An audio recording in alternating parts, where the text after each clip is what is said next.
Hello दोस्तों, स्वागत है आप सभी का हमारे YouTube channel ultimate education centre पर। दोस्तों, जो हमारी ऑब्जेक्टिव सीरीज चल रही थी इंडियन हिस्ट्री की, उसका आज हम सेकंड पार्ट लेके आए हैं। उससे पहले हम आपको कुछ बताना चाहते हैं, वो है कुछ शायरी और मोटिवेट के लिए आपको कुछ बोलना चाहते हैं। तो है कि संघर्ष के मार्ग पर जो वीर चलता है, संघर्ष के मार्ग पर जो वीर चलता है, वो ही इस संसार को बदलता है, वो ही इस संसार को बदलता है। जिसने अंधकार मुसीबत और खुद से जंग जीती है, जिसने अंधकार मुसीबत और खुद से जंग जीती है, सूर्य बनकर वही निकलता है, सूर्य बनकर वही निकलता है। तो दोस्तों, इसी मोटिवेशन शायरी के साथ आपको एक क्वेश्चन की शुरुआत करता हूँ। तो इसका सेकंड चैप्टर है वो अपना है वैदिक संस्कृति या वैदिक सभ्यता, जिसका कालक्रम है वो है 1500 ईसा पूर्व से 700 ईसा पूर्व है। जिसका फर्स्ट क्वेश्चन है आपका पूर्व वैदिक या ऋग्वैदिक संस्कृति का काल किसे माना जाता है। तो ऑप्शन ए 1500 ईसा पूर्व से 1000 ईसा पूर्व है, ऑप्शन बी 1000 ईसा पूर्व से 600 ईसा पूर्व है, ऑप्शन सी 600 ईसा पूर्व से 600 ईसा पूर्व है ईसा, ऑप्शन डी इनमें से कोई नहीं। तो इसका राइट आंसर है वह है ऑप्शन ए 1500 ईसा पूर्व से 1000 ईसा पूर्व है। तो वैदिक संस्कृति या वैदिक सभ्यता की बात करें तो इसे दो भागों में बांटा गया है। एक तो पूर्व वैदिक सभ्यता या फिर ऋग्वैदिक, और दूसरा है वो उत्तर वैदिक संस्कृति में बांटा गया है, उत्तर वैदिक सभ्यता में बांटा गया है। तो उत्तर वैदिक सभ्यता का काल है वो 1000 ईसा पूर्व से 600 ईसा पूर्व है। इसका सेकंड क्वेश्चन है वो है उत्तर वैदिक संस्कृति का काल किसे माना जाता है। तो ऑप्शन ए 1500 ईसा पूर्व से 1000 ईसा पूर्व है, ऑप्शन बी 1000 ईसा पूर्व से 600 ईसा पूर्व है, ऑप्शन सी 600 ईसा पूर्व से 600 ईसा तक, ऑप्शन डी इनमें से कोई नहीं। तो इसका राइट आंसर है वो है ऑप्शन बी 1000 ईसा पूर्व से 600 ईसा पूर्व है। दोस्तों, जो ये पूर्व वैदिक सभ्यता है, इसमें जो 1500 ईसा पूर्व से 1000 ईसा पूर्व है, इसमें ओनली एक ही ग्रंथ की रचना हुई है, वो है वेद की रचना हुई है, वो है 1500 ईसा पूर्व से 1000 ईसा पूर्व, वो है ऋग्वेद। जबकि बात करें उत्तर वैदिक सभ्यता में आपके 3 वेदों की रचना की गई है, जिसमें आपके सर्वप्रथम आता है यजुर्वेद, फिर आता है आपके सामवेद, फिर आता है अथर्ववेद। तो इसमें अगला क्वेश्चन है वो है आपका क्वेश्चन संख्या 3। तो आर्य शब्द का शाब्दिक अर्थ है। ऑप्शन ए वीर या योद्धा, ऑप्शन बी श्रेष्ठ या कुलीन, ऑप्शन सी यज्ञकर्ता या पुरोहित, ऑप्शन डी विद्वान। यह क्वेश्चन आपके यूपी पीसीएस 2009 में पूछा गया क्वेश्चन है। तो इसका राइट आंसर है वो है ऑप्शन बी श्रेष्ठ या कुलीन। आर्यों को वहाँ पर वैदिक सभ्यता में सबसे पहला पद दिया जाता था या श्रेष्ठ माना जाता था। आर्य की बात करें तो आर्य है वो मैक्स मुलर के अनुसार है वो आर्य मध्य एशिया के निवासी थे, जो भारत में सर्वप्रथम है पंजाब में बसे थे। जहाँ पर ये बसे थे वहाँ पर एक वैदिक सभ्यता की रचना हुई या उसे वैदिक सभ्यता का नाम दिया गया। इसका नेक्स्ट क्वेश्चन है वो है क्वेश्चन संख्या 4। प्रारंभिक आर्यों के बारे में निम्न कथनों में से कौन सा सही नहीं है। तो ऑप्शन ए वे संस्कृत बोलने वाले थे, वे ऑप्शन बी घुड़सवार किया करते थे, ऑप्शन सी वे कई झुंडों में भारत पहुँचे, ऑप्शन डी वे मुख्यतः नगरों के निवास करते थे। तो इसका राइट आंसर है वो ऑप्शन डी वे मुख्यतः नगरों के निवासी थे। अपन पढ़ते हैं जैसे कि अपने सिंधु सभ्यता में पढ़े थे तो वहाँ एक नगरीय सभ्यता चलती थी, जबकि मेसोपोटामिया में वो भी एक नगरीय सभ्यता ही थी। इस कारण हम कह सकते हैं कि फिर अगर वो वहाँ से बचे तो उसका तो मतलब सिंधु घाटी सभ्यता की बात करें तो उसका तो मतलब अंत हो गया था। फिर ये अपने चलता है ऋग्वैदिक सभ्यता, ऋग्वैदिक काल। तो इसमें ना मतलब वह नगरों के निवासी थे।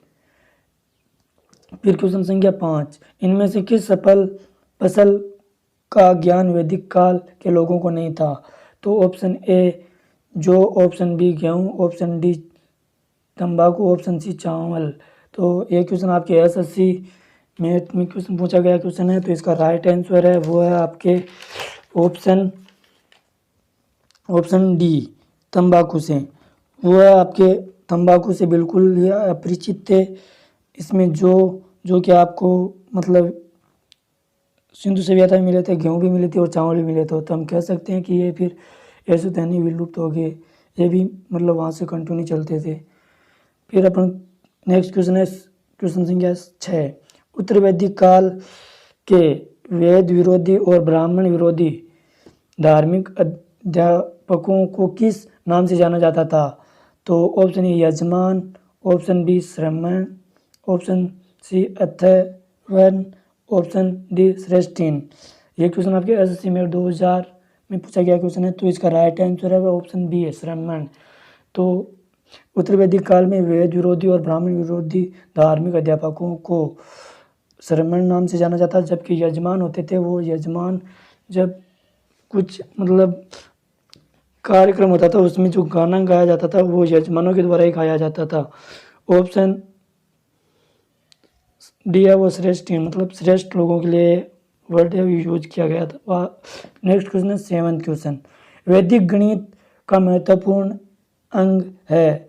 तो option A Shatapatha Brahmana, option B Atharvaveda, option C Shulba Sutra, option D Chandogya उपनिषद। ये क्वेश्चन आपके एसएससी ग्रेड 1999 में पूछा गया क्वेश्चन है। इसका राइट आंसर है वह शूल्व सूत्र। शूल्व सूत्र की बात करें तो ये ज्योमिति एक सब्जेक्ट उससे रिलेटेड क्वेश्चन है, जो एक नाप के लिए मतलब यूज लिया जाता है। इसका रस्सी से एक संबंध बताया गया है। और क्वेश्चन संख्या 8, किस वेद में प्राचीन वैदिक युग की संस्कृति के बारे में सूचना दी गई है?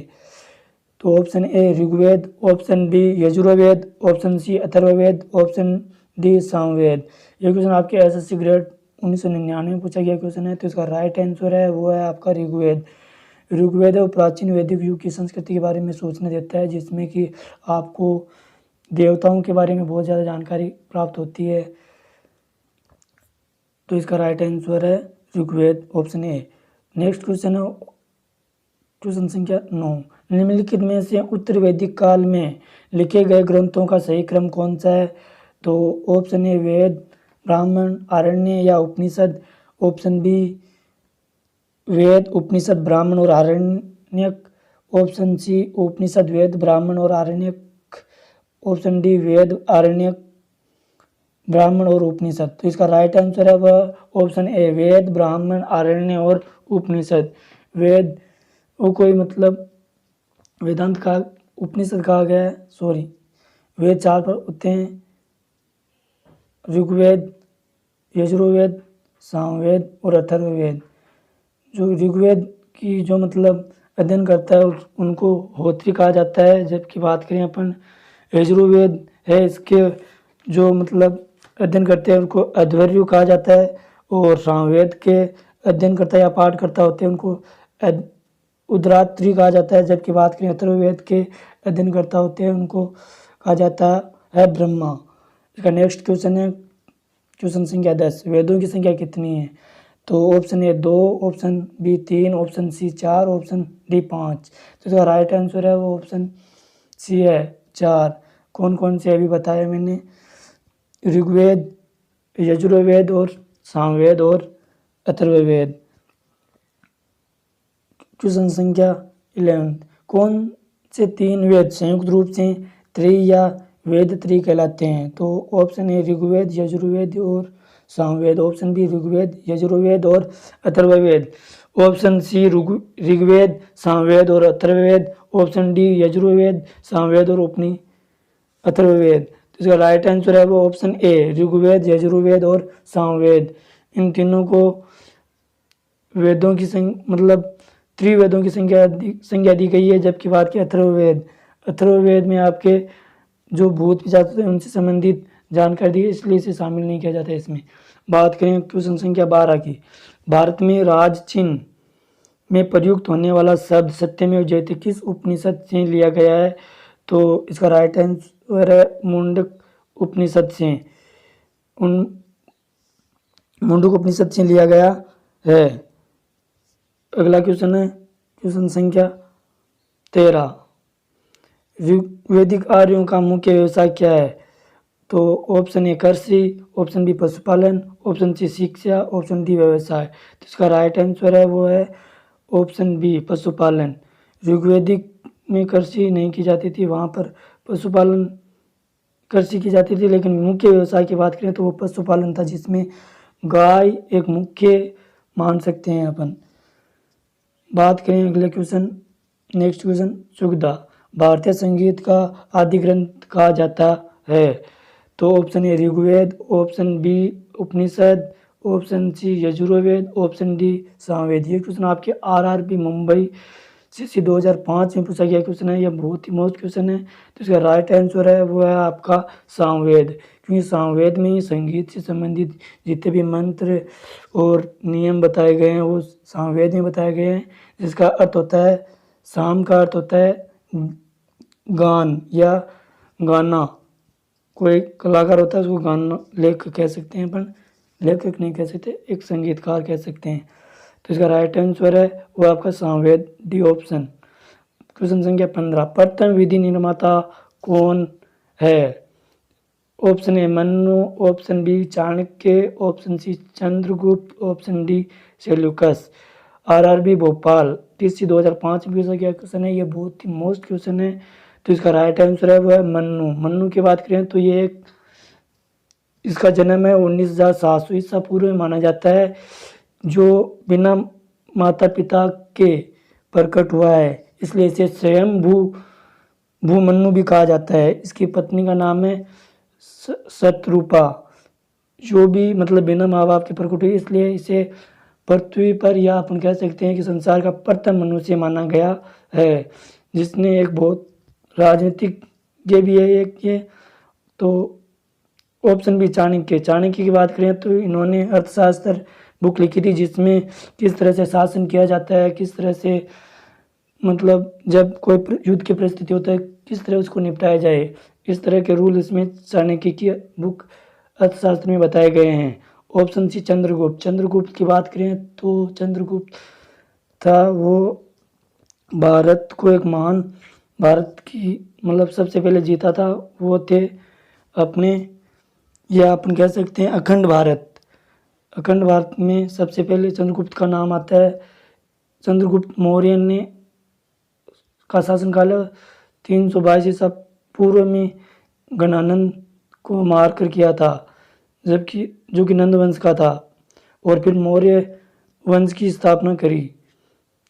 Option D Seleucus. सेल्यूकस है वो सिकंदर का सैनिक था। सेल्यूकस ने अपनी पुत्री का विवाह वो हेलेना, जो कि चंद्रगुप्त मौर्य से किया था, वो प्रथम विदेशी विवाह था चंद्रगुप्त मौर्य के साथ, इसलिए वह विश्व का, अगर क्वेश्चन आया कि विश्व का सर्वप्रथम विदेशी विवाह कौन सा था भारत का प्रथम विदेशी विवाह कौन सा था, तो वह है चंद्रगुप्त मौर्य और हेलेना का विवाह, जो कि सेल्यूकस निकटर की पुत्री थी। एक क्वेश्चन आपके आरआरबी भोपाल टीसी 2005 में पूछा गया क्वेश्चन है। क्वेश्चन संख्या 16, कृष्ण भक्ति का प्रथम और प्रधान ग्रंथ है? Option A Mahabharata, option B Shrimad Bhagavad Gita, option C Gita Govinda, option D इनमें से कोई नहीं। यह आपके आरआरबी कोलकाता एएसएम जीजी 2005 में पूछा गया क्वेश्चन है। तो इसका राइट आंसर है वह ऑप्शन बी श्रीमद् भागवत गीता। तो श्री कृष्ण भक्ति का प्रथम और प्रधान जो ग्रंथ है वो है श्रीमद् भागवत गीता। इस गीत गोविंद इसमें भी कृष्ण की पूजा की जाती है, और महाभारत में आपके ये सबसे पुराना मतलब ग्रंथ है, सबसे लंबा ग्रंथ है। पुराना की बात करें तो रामायण सबसे पुराना ग्रंथ माना जाता है। बात करें अगले क्वेश्चन संख्या 17, ऋग्वेद में संपत्ति का प्रमुख रूप क्या है? तो ऑप्शन ए गोधन, ऑप्शन बी भूमि, ऑप्शन सी ए और बी दोनों, ऑप्शन डी इनमें से कोई नहीं। तो इसका राइट आंसर है वो है ऑप्शन ए गोधन।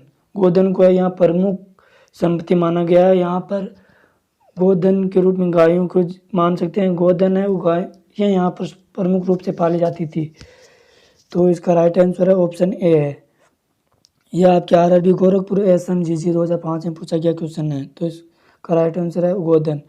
क्वेश्चन संख्या 18, ऋग्वेद में किस मंडल में शूद्र का उल्लेख पहली बार मिलता है? तो ऑप्शन ए 7वें मंडल में, ऑप्शन बी 8वें मंडल में, ऑप्शन सी 9वें मंडल में, ऑप्शन डी 10वें मंडल में। आरआरबी गोरखपुर एसएम जीजी 2005 में ये क्वेश्चन पूछा गया है। तो इसका राइट आंसर है वह है आपका ऑप्शन 18 में ऑप्शन डी 10वें मंडल में। 10वें मंडल में आपके शूद्र का मतलब मिलता है, उल्लेख मिलता है पहली बार।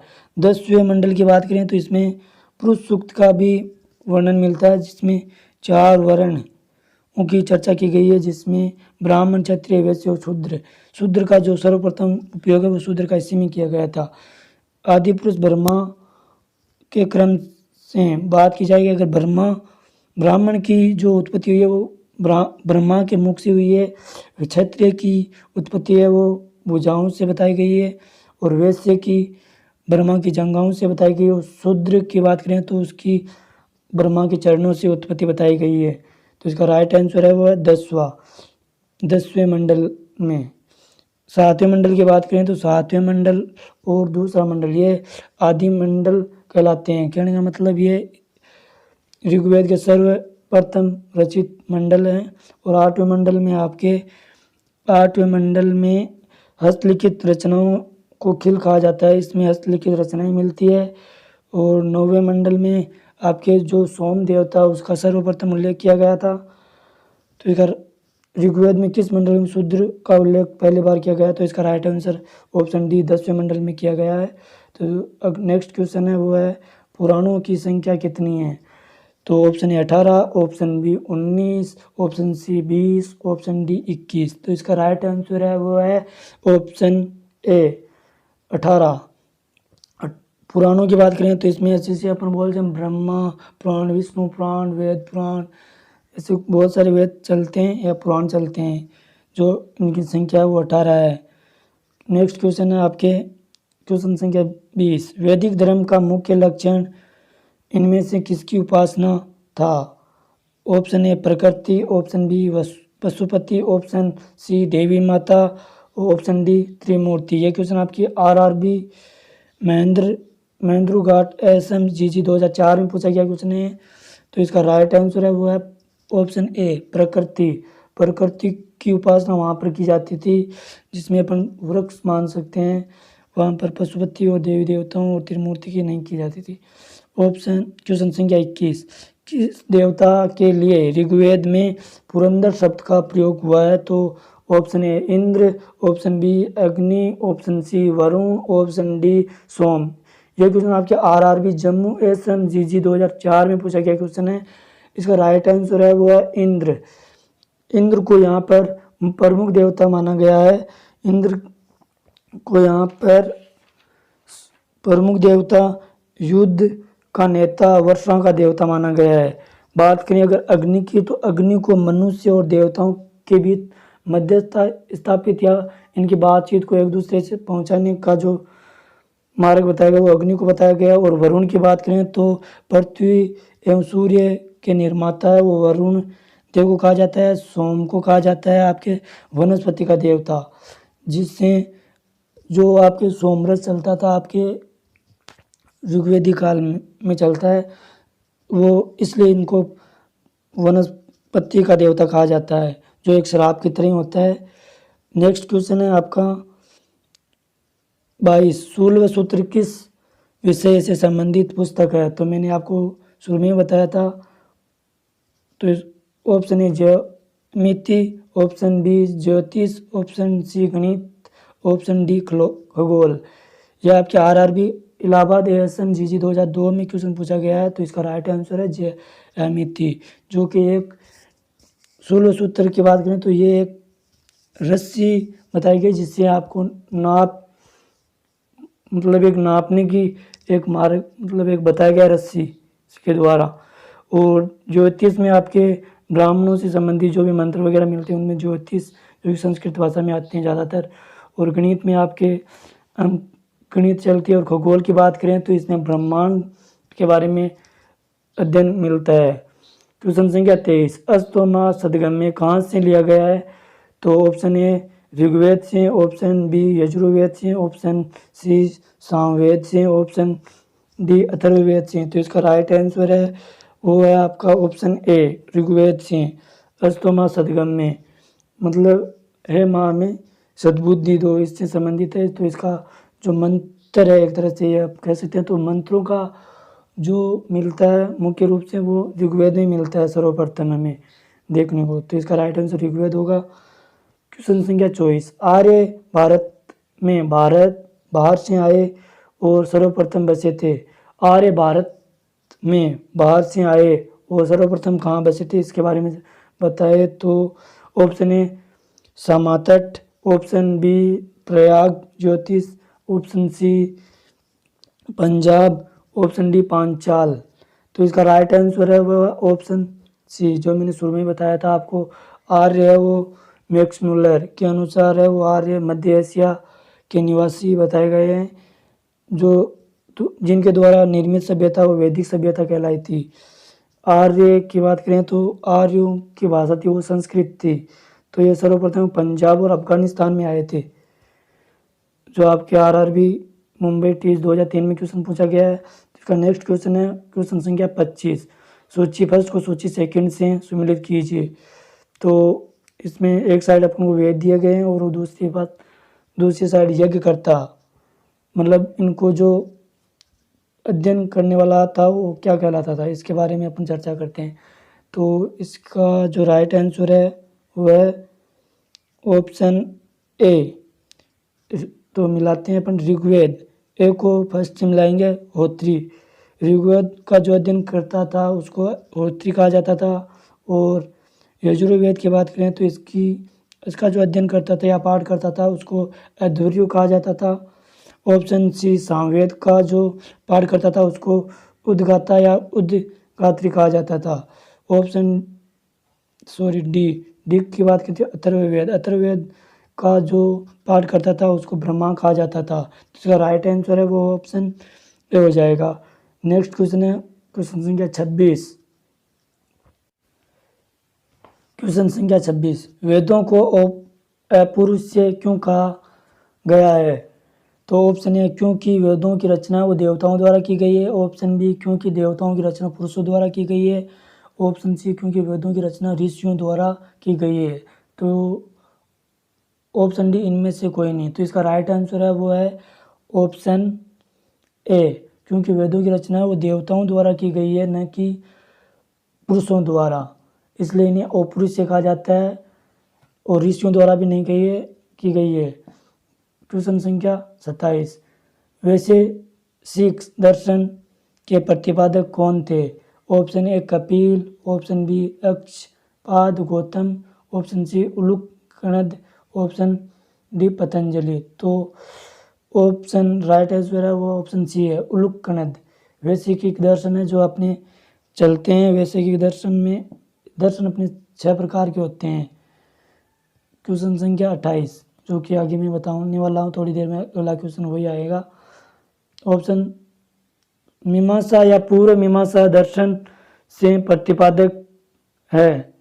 तो option A Jaimini, option B Badarayana, option C Kapila, option D Gautama. तो इसका राइट आंसर है वो है जैमिनी। पूर्व मीमांसा और उत्तर मीमांसा दोनों ही अलग अलग मीमांसा से बटे हुए भाग है। तो पूर्व मीमांसा के जो प्रतिपादक वो जैमिनी है, जबकि उत्तर मीमांसा है उसके जो प्रतिपादक है वो बदरायण है, या फिर अपन कह सकते हैं वेदव्यास है। गौतम को न्याय का बताया गया। और आगे बात करें अपन वेदांत, क्वेश्चन संख्या 29, वेदांत या उत्तर मीमांसा दर्शन का प्रतिपादक कौन है। तो इसका राइट आंसर है वह बदरायण, मैंने अभी बताया है। क्वेश्चन संख्या 30, ऋग्वेद का कौन सा मंडल पूर्णतः सोम को समर्पित है। तो मैंने अभी बताया था ऋग्वेद का जो 9वां मंडल है वो देवता सोम को समर्पित है। तो इसका राइट आंसर हो जाएगा वो हो जाएगा ऑप्शन सी 9वां मंडल।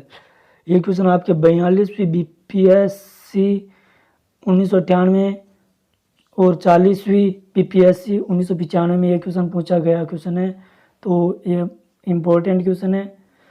अगला क्वेश्चन है क्वेश्चन संख्या 31, प्रसिद्ध 10 राजाओं का युद्ध दासराज युद्ध किस नदी के तट पर लड़ा गया।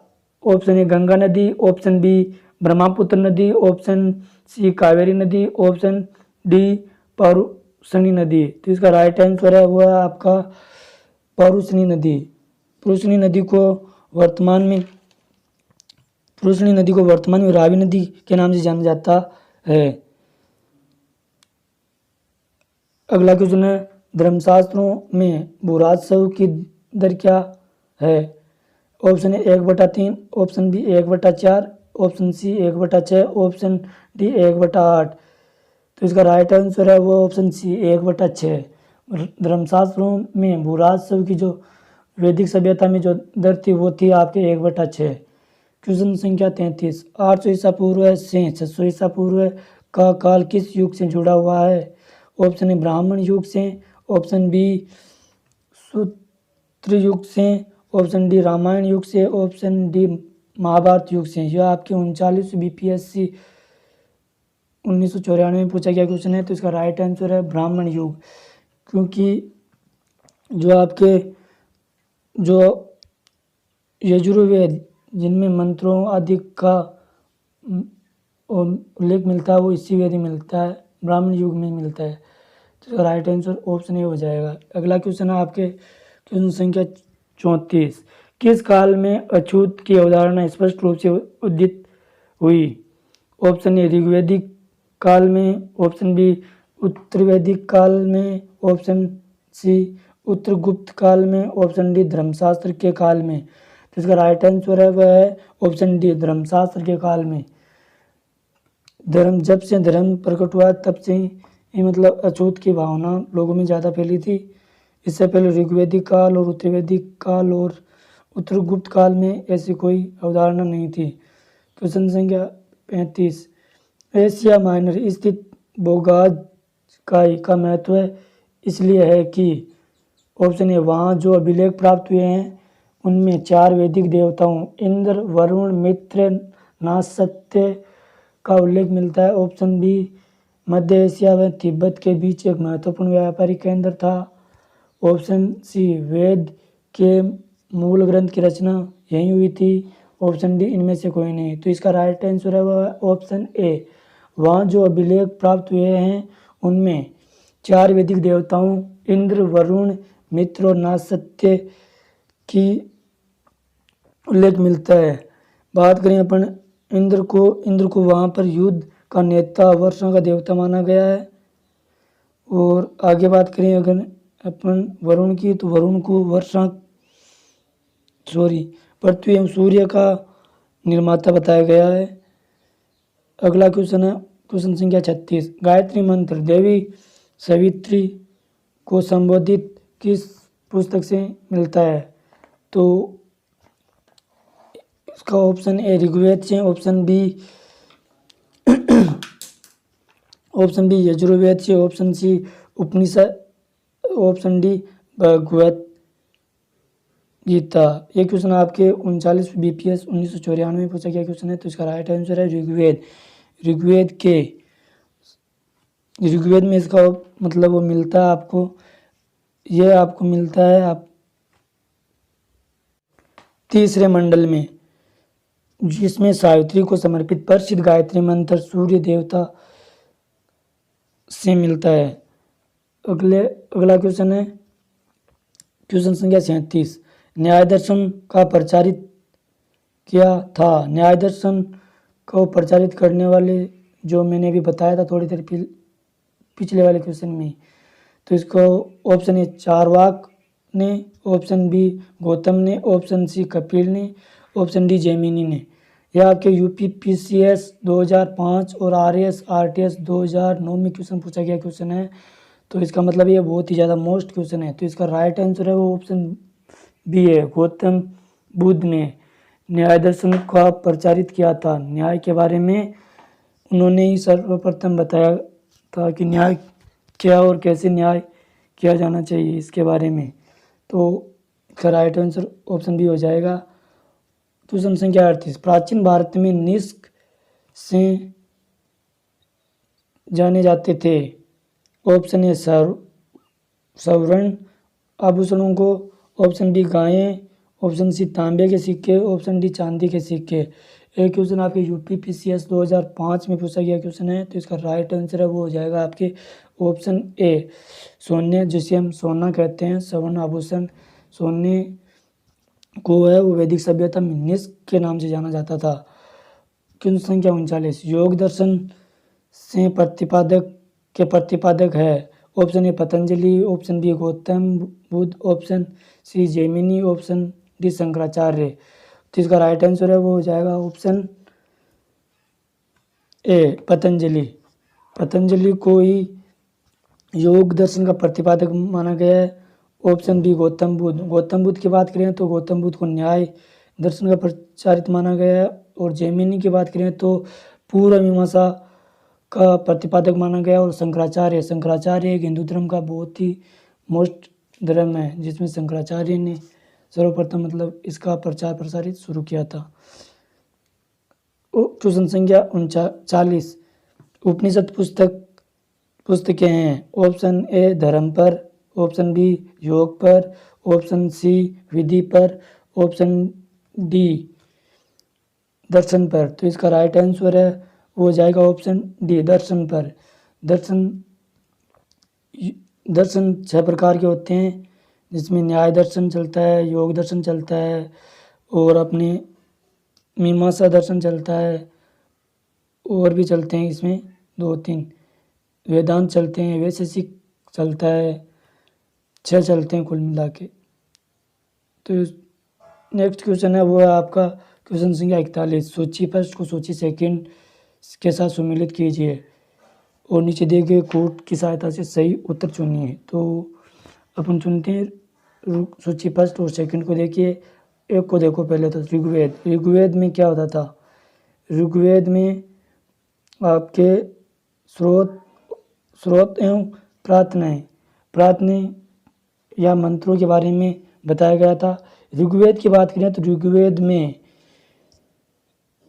रचनाओं का क्रमबद्ध ज्ञान का संग्रह मिलता है और इसमें 10 मंडल है और 1028 सूक्त, वालखिल्य पाठ के 11 सूक्तों सहित एवं 10,462 रचनाएं मिलती है, या अपन कह सकते हैं मंत्रों को रचना की गई है। तो एक को 4 नंबर से मिलाएंगे। और यजुर्वेद की बात करें तो यजुर्वेद में स्रोत एवं कर्मकांड के बारे में बताया गया है, जिसमें बलि के समय अनुपालन के जो नियम बताए गए हैं वो यजुर्वेद में बताए गए हैं। मंत्रों का सस्वर पाठ यजुर्वेद में बताया गया है। यजुर्वेद में यज्ञों एवं नियमों एवं विधि विधानों का संकलन मिलता है। यह एक ऐसा वेद है जो गद्य एवं पद्य दोनों में मिलता है। बात करें सामवेद में वो मैंने बताया था संगीत का सर्वप्रथम उल्लेख है, वो सामवेद को ही माना जाता है। संगीत का जो प्रमुख वेद है वो सामवेद को माना जाता है। तो इसमें संगीत में स्रोत मिलते हैं। ऑप्शन डी अथर्ववेद, इसमें आपके तंत्र मंत्र एवं वशीकरण से संबंधित जो जादू टोना होते हैं उनके बारे में बताया गया है। इसमें बात करें तो इसकी रचना है ना अथर्ववेद की, वो अथर्वा ऋषि द्वारा की गई है। इस वेद में कुल 73 मंत्र और लगभग 6000 पद हैं। तो इसका ऑप्शन ए बिल्कुल राइट आंसर हो जाएगा। क्वेश्चन संख्या 42, आरंभिक वैदिक साहित्य में सर्वाधिक वर्णित नदी है। Option A Sindhu, option B Satudri, option C Saraswati, option D Ganga. तो इसका राइट आंसर है वो है सिंधु यहाँ की प्रमुख वैदिक साहित्य की सर्वाधिक वर्णित, सबसे ज़्यादा इसका उल्लेख मिलता है। और दूसरी है सरस्वती उस टाइम की सबसे पवित्र नदी मानी जाती थी, जबकि गंगा का उस समय ओनली एक ही बार चर्चा में लाई गई थी। क्वेश्चन संख्या 43, उपनिषद काल के राजा अश्वपति शासक थे। ऑप्शन ए काशी के, ऑप्शन बी कैकेयी के, ऑप्शन सी पांचाल के, ऑप्शन डी विदेह के। यूपीपीसीएस 1999 में एक क्वेश्चन पूछा गया, तो इसका राइट आंसर है वो ऑप्शन बी है कैकेयी। वो जिन टाइम में पंजाब अब में पड़ता है। पंजाब का एक प्रमुख क्षेत्र भी है केके, जिसे परजन केक के नाम से जाना जाता है।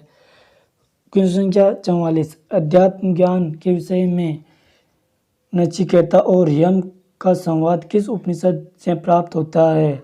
Option A Brihadaranyaka Upanishad, option B Chhandogya Upanishad, option C Kathopanishad, option D Kena Upanishad. यह आपके क्वेश्चन है वो UPPCS Uttar Pradesh public service या कमीशन सर्विस में पूछा गया क्वेश्चन है। तो इसका राइट आंसर है वह आपका ऑप्शन सी कठोपनिषद में आपको आध्यात्मिक ज्ञान के विषय में नचिकेता और यम का संवाद इस उपनिषद में मिलता है।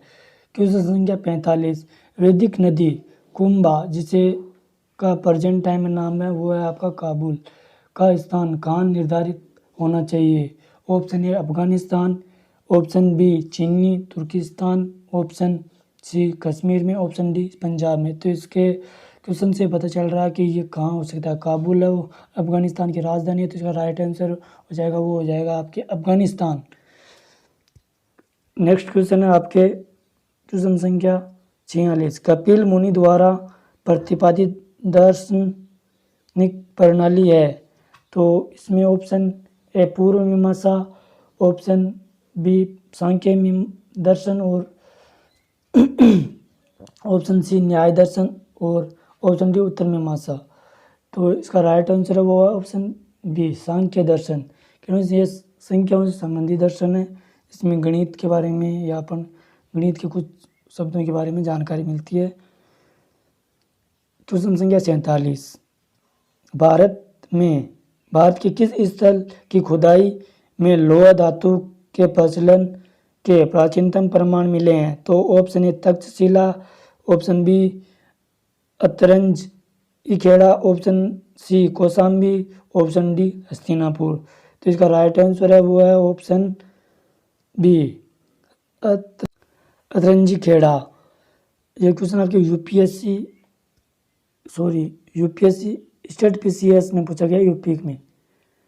अगला क्वेश्चन है आपका क्वेश्चन संख्या 48, निम्नलिखित में से किसका संकलन ऋग्वेद पर आधारित है?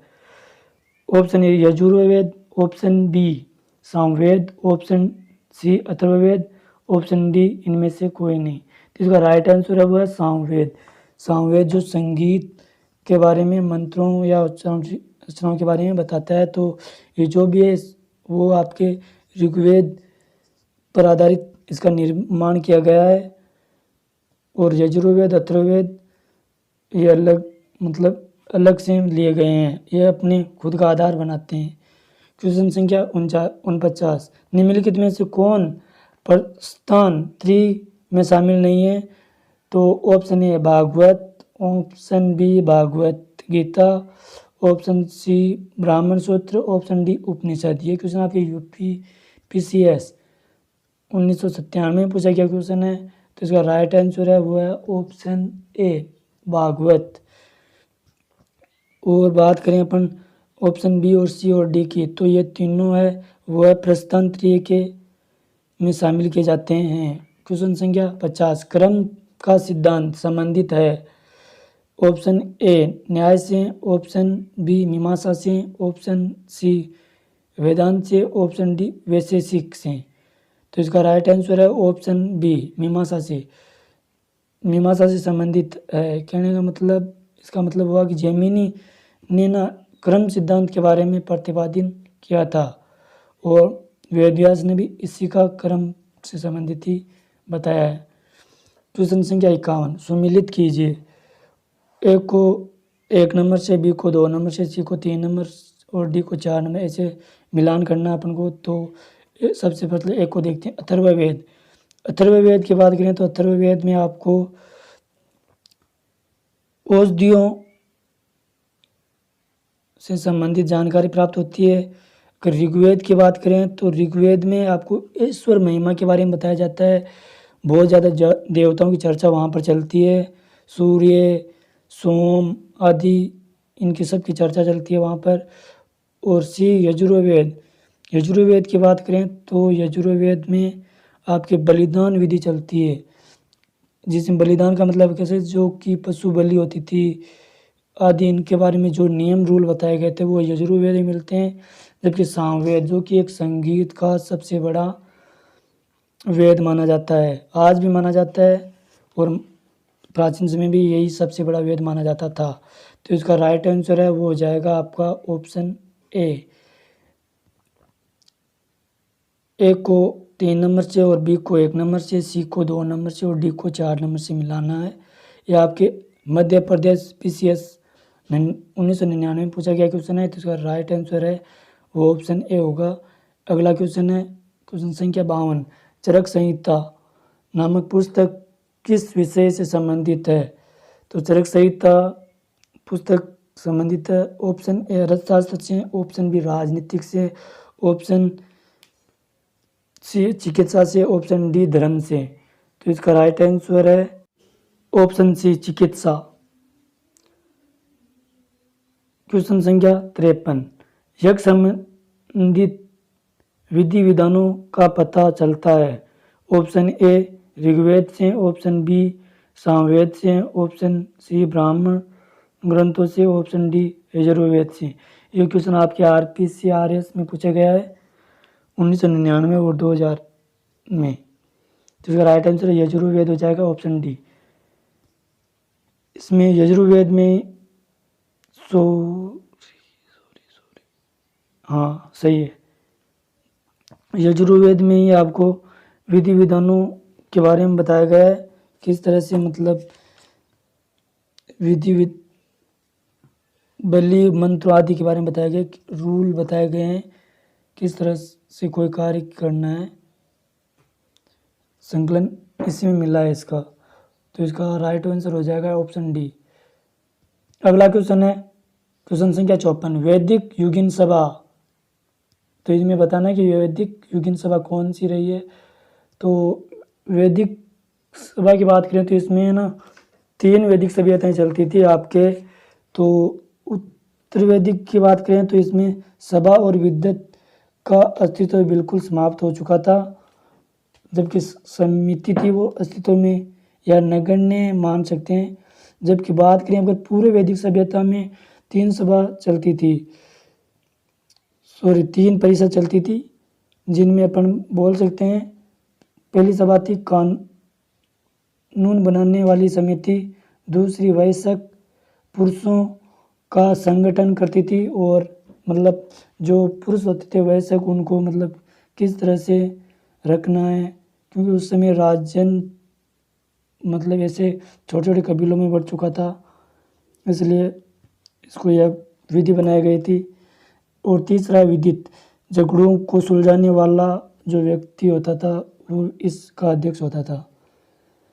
सभा व विद्वत में पुरुष और स्त्री दोनों होते थे, किंतु समिति में केवल पुरुष होते थे। समाज का विभाजन है वो कबीला जन को कहा जाता था, विस्पति कहलाता था, और ग्राम का जो अध्यक्ष होता था वो ग्रामीण कहलाता था। कुल कहने का मतलब जो कुलप वंश होता था उसका जो होता था कुलप अपन पिता को कह सकते हैं। तो इसमें ऑप्शन ए गाँव में व्यवसायिक लोगों की संस्था थी, बी राज दरबार होता था, ऑप्शन सी मंत्री परिषद थी, ऑप्शन डी राज्य के समस्त लोगों की एक राष्ट्रीय सभा थी। ये क्वेश्चन आपके RSRT से 1994-95 पूछा गया क्वेश्चन है। तो इसका राइट आंसर है मैंने बताया है परिषद से संबंधित है, तो ऑप्शन सी मंत्री परिषद इसका राइट आंसर होगा। 3 सभ्यताएं चलती थी, 3 परिषद चलती थी सभा, विद्वत और वयस्क। और अगर ये जो है ये पूर्व वैदिक सभ्यता में चलती थी, उत्तर वैदिक में सभा और विद्वत का तो बिल्कुल अस्तित्व ही समाप्त हो गया था, और जो समिति थी इसका थोड़ा बहुत असर था, नाम मात्र चलती थी। क्वेश्चन संख्या 55, वैदिक युग में प्रचलित लोकप्रिय शासन प्रणाली थी। ऑप्शन ए निरंकुश, ऑप्शन बी प्रजातंत्र, ऑप्शन सी गणतंत्र, ऑप्शन डी वंशानुगत। तो इसका राइट आंसर हो जाएगा ऑप्शन सी गणतंत्र। उस समय किसी प्रकार का राजतंत्र नहीं चलता था, उस समय वंशागत राजतंत्र भी नहीं चलता था, और न निरंकुश मतलब कि भाई अपन कह सकते कोई राजनीतिक बैठा तो उसको हटाने वाला वो सिस्टम भी नहीं था।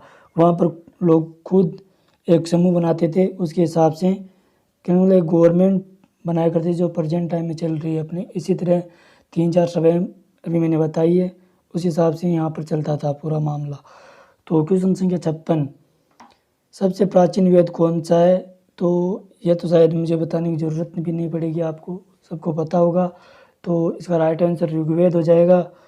फिर हो जाएगा आपका 2 नंबर पे आता है यजुर्वेद, फिर 3 नंबर सामवेद हो जाएगा और 4 नंबर पे अथर्ववेद। क्वेश्चन संख्या 57, निम्नलिखित में से कौन सा भारतीय दर्शन की आरंभिक विचारधारा है?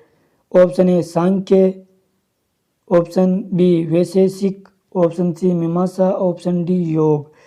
तो इसमें पूछा है भारतीय दर्शन की आरंभिक विचारधारा बतानी है, तो इसका ऑप्शन हो जाएगा ऑप्शन ए सांख्य। ये सबसे पहले चलता था दर्शन। दर्शन है एक, 6 दर्शन होते हैं, उनमें ये एक दर्शन है जिसमें सांख्य, योग, न्याय, वैशेषिक, मीमांसा, वेदांत मैंने पहले बता दिए ये, और ये नीचे वाले क्वेश्चन में भी आपके आएंगे। तो इसका राइट आंसर है वो ऑप्शन ए। क्वेश्चन संख्या 58, सांख्य, योग, न्याय, वैशेषिक, मीमांसा एवं वेदांत इन 6 भिन्न भारतीय दर्शनों की स्पष्ट रूप से अभिव्यक्ति हुई है। तो ऑप्शन ए वैदिक युग में, ऑप्शन बी गुप्त युग में, ऑप्शन सी कुषाण युग में, ऑप्शन डी मौर्य युग में। यह आपके CPOSC 2003 में पूछा गया क्वेश्चन है। तो इसका राइट आंसर है वो हो जाएगा आपका ऑप्शन ए वैदिक युग में। इनके बारे में ओनली और ओनली सर्वाधिक जो अभिव्यक्ति मिलती है वो स्पष्ट रूप से मिलती है, तो वो मिलती है आपके वैदिक युग में। इसका राइट आंसर ऑप्शन ए हो जाएगा। क्वेश्चन संख्या 59, निम्नलिखित में से दस्तकारी कौन सी है जो आर्यों द्वारा व्यवहार में लाई गई थी? क्वेश्चन है निम्नलिखित में वह दस्तकारी कौन सी है जो आर्यों द्वारा व्यवहार में लाई गई थी? ऑप्शन मृदवांड, पोट्री, ऑप्शन बी आभूषण, ऑप्शन सी बढ़ईगिरी या काष्ठकारिता। अपन कह सकते हैं कि जो लकड़ी पर खुदाई की जाती है उसको काष्ठकारिता कहा जाता है। लकड़ी को ही अगर रियल हिंदी में बात करें तो काष्ठ कहा जाता है। ऑप्शन डी लोहार या लोहारगिरी। ये क्वेश्चन आपके CPOSI 2003 में पूछा गया क्वेश्चन है। तो इसका राइट आंसर हो जाएगा लोहार। वहाँ पर लोहे के बारे में तो मतलब प्रमाण है या फिर परिचित थे लोग, लेकिन वहाँ लोहारगिरी उनके औजार बनाना उनसे परिचित कम थे। इसका अगला क्वेश्चन है और वह क्वेश्चन है क्वेश्चन संख्या 60, निम्नलिखित को सुमेलित कीजिए। तो वही क्वेश्चन है आयुर्वेद। आयुर्वेद की रचना मतलब किस वेद में मिलती है? सामने 1, 2, 3, 4 इनमें से अपन को मिलान करना है। तो आयुर्वेद के बारे में अपन को ऋग्वेद में सर्वप्रथम देखने को मिलती है। तो इसका एक को 1 नंबर से मिलाना है। बी धनुर्वेद, इसमें मैंने बताया है बलि प्रदान इन सब के बारे में विधि विधान होते हैं, इनके बारे में यजुर्वेद में चर्चा मिलती है। सी गंधर्ववेद। तो गंधर्ववेद में ऑप्शन 3 से मिलाना है सामवेद से। और डी को शिल्पवेद या अर्थशास्त्र जिसमें अथर्ववेद द्वारा रचित की गई है। तो इसका राइट आंसर हो जाएगा वो हो जाएगा आपका ऑप्शन ए को 1 नंबर से, बी को 2 नंबर से, सी को 3 नंबर और डी को 4 नंबर से मिलाना है। तो दोस्तों इसी के साथ हम अगला इसका एक पार्ट और आएगा वैदिक सभ्यता का, जिसमें हम उत्तर वैदिक सभ्यता के बारे में